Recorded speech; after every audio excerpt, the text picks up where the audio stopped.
एक गांव में एक बूढ़ी माई रहती थी। माई का आगे पीछे कोई नहीं था, इसलिए बूढ़ी माई बेचारी अकेली रहती थी। एक दिन उस गांव में एक साधु आया। बूढ़ी माई ने साधु का बहुत ही प्रेम पूर्वक आदर सत्कार किया।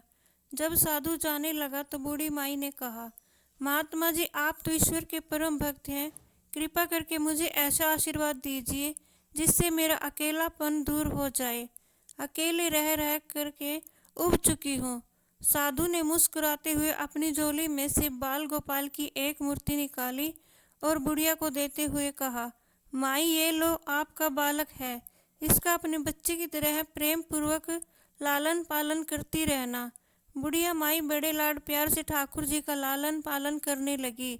एक दिन गांव में कुछ शरारती बच्चों ने देखा कि माई मूर्ति को अपने बच्चे की तरह लाड प्यार कर रही है। नटखट बच्चों को माई से हंसी मजाक करने की सूझी। उन्होंने माई से कहा, अरे मैया सुन, आज गांव में जंगल से एक भेड़िया घुस आया है जो छोटे बच्चों को उठाकर ले जाता है और मारकर खा जाता है। तू अपने लाल का ख्याल रखना, कहीं भेड़िया इसे उठाकर ना ले जाए। बुढ़िया माई ने अपने बाल गोपाल को उसी समय कुटिया में विराजमान किया और स्वयं लाठी लेकर दरवाजे पर पहरा लगाने के लिए बैठ गई। अपने लाल को भेड़िए से बचाने के लिए बुढ़िया माई भूखी प्यासी दरवाजे पर पहरा देती रही।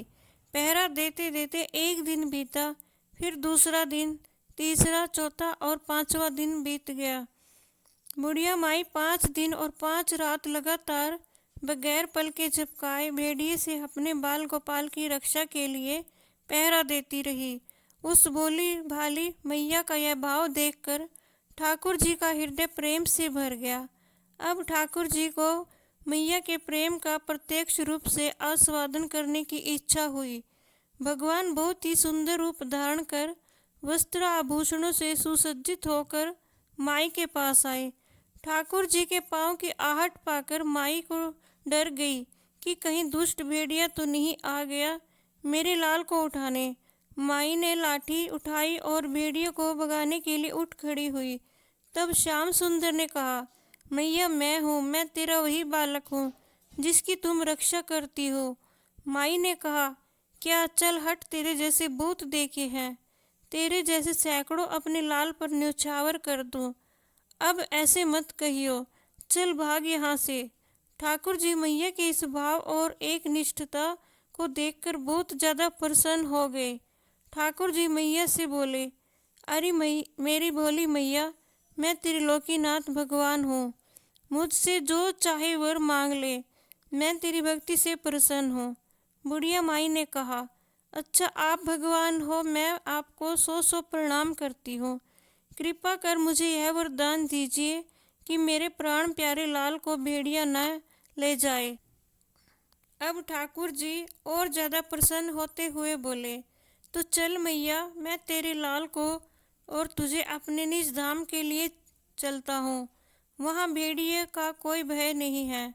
इस तरह प्रभु बुढ़िया माई को अपने निज धाम ले गए। इस कहानी से शिक्षा मिलती है कि हमें अपने अंदर बैठे हुए ईश्वरीय अंश की काम, क्रोध, लोभ, मोह और अहंकार रूपी भेड़ी से रक्षा करनी चाहिए। जब हम पूरी तरह से तन्मय होकर अपनी पवित्रता और शांति की रक्षा करते हैं तो एक न एक दिन ईश्वर हमें दर्शन जरूर देते हैं। भगवान को पाने के लिए सबसे सरल मार्ग है भगवान को प्रेम करो, निष्काम प्रेम, जैसे बुढ़िया माई ने किया। दोस्तों, मेरी यह वीडियो देखने के लिए आपका बहुत बहुत धन्यवाद।